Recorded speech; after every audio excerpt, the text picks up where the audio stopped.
Ipinagmamasdan ni Ash ang kanyang 5 badge at ipinagmamalaki na 3 na lang ang kailangan niya para sa Hoenn League. Tinanong niya si Brock kung nasaan ang susunod na gym at sinabi sa kanya na ito ay nasa Fortress City. Gayunpaman, ipinaalala ni na Max at May na napag-usapan na nilang makikipagkita muna sila kay Professor Birch. Dumating sila sa laboratorio ni Birch, pero isang kotse ang lumipad mula sa itaas ng bangin, dumaan sa kanila at muntik nang bumangga. Ang driver ay si Professor Birch na bumati sa mga bida. Inamin niya na masyado siyang nawili sa kanyang fieldwork at nakalimutang kailangan niyang makipagkita kay Professor Oak sa pantalan dahil gusto niya itong makita ng personal sa unang pagkakataon. Sumama sina Ash at Brock kay Birch habang sina May at Max naman ay mananatili muna sa laboratorio. Sobrang saya ni Max dahil makikita na niya ng personal si Professor Oak. Habang nagmamaneho, nakakita si Birch ng isang Skarmory sa tuktok ng bato at binati ito mula sa malayo.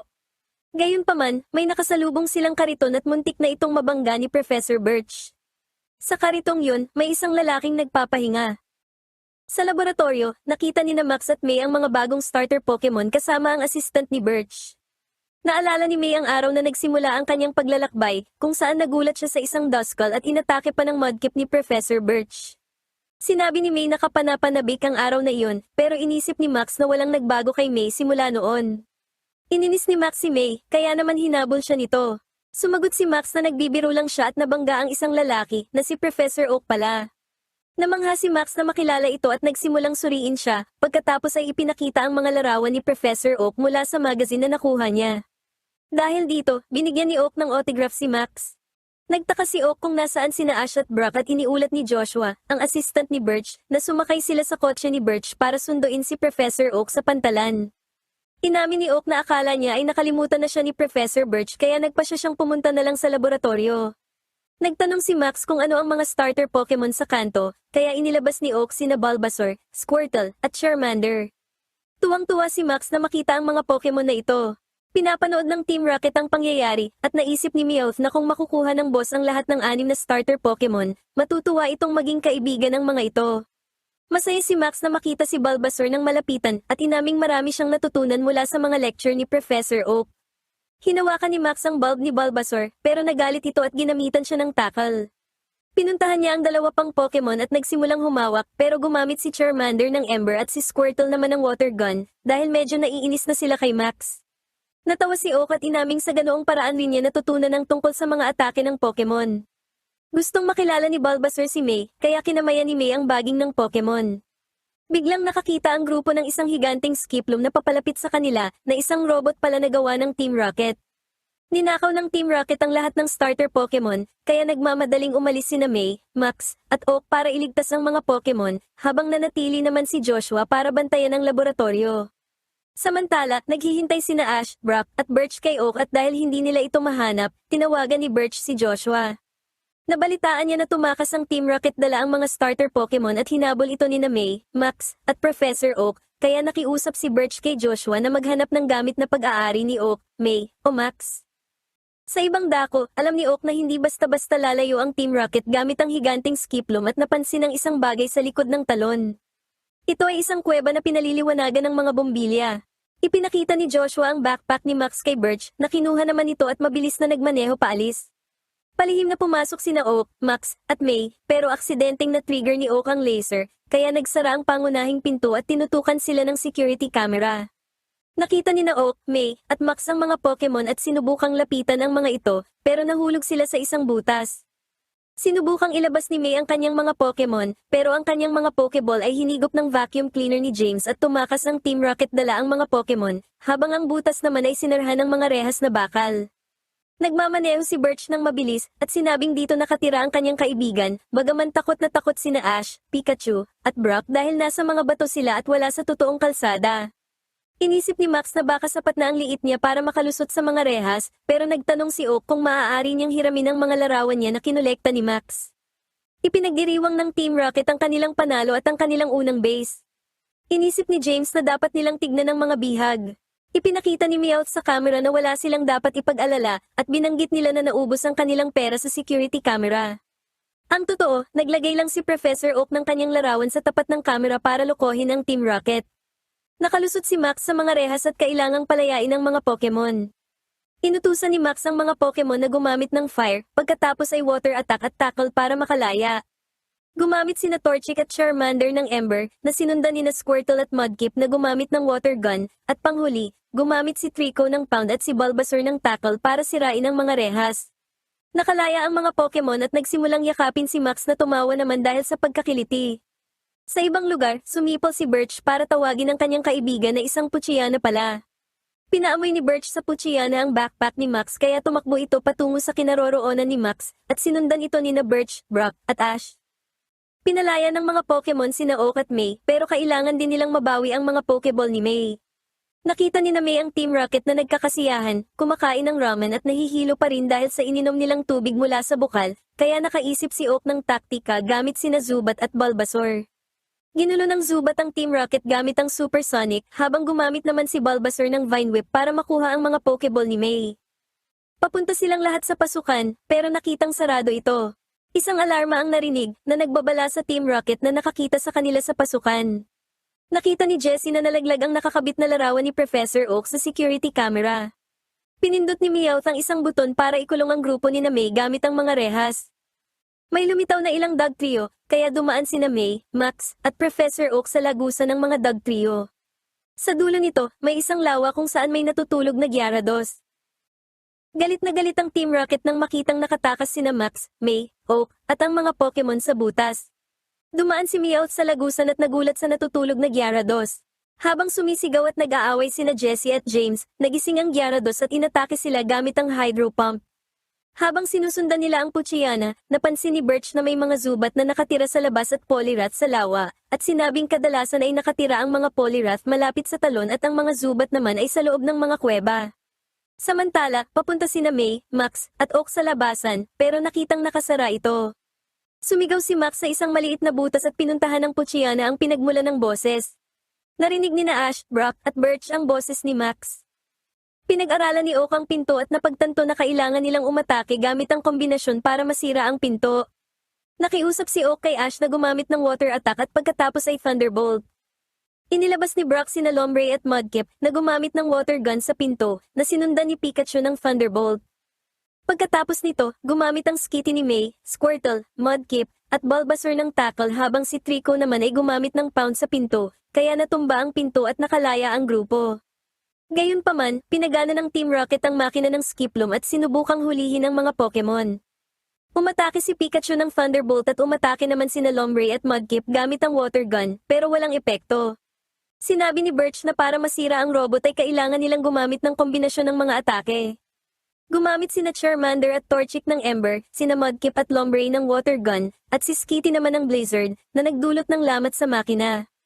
Gumamit si Pikachu ng Thunder, na tuluyang sumira sa makina at nagpatalsik sa Team Rocket palayo. Kinabukasan, sumakay ang mga bida sa barko at nagpaalam na kina Professor Oak, Professor Birch, at Joshua.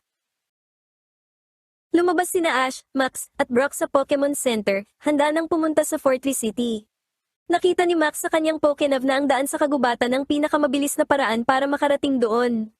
Pero nagbabala si Pikachu sa kanila na may nakalimutan sila, si May na hindi pa rin natatapos sa paghahanda. Itinulak na ni Ash si May palabas ng Pokemon Center para makarating sa Fortress City sa lalong madaling panahon, pero huminto si May nang makakita ng salamin kaya natumba si Ash. Nagalit si Ash at sinabing hindi niya kailanman tinitingnan ang kanyang sarili sa salamin dahil lalaki siya.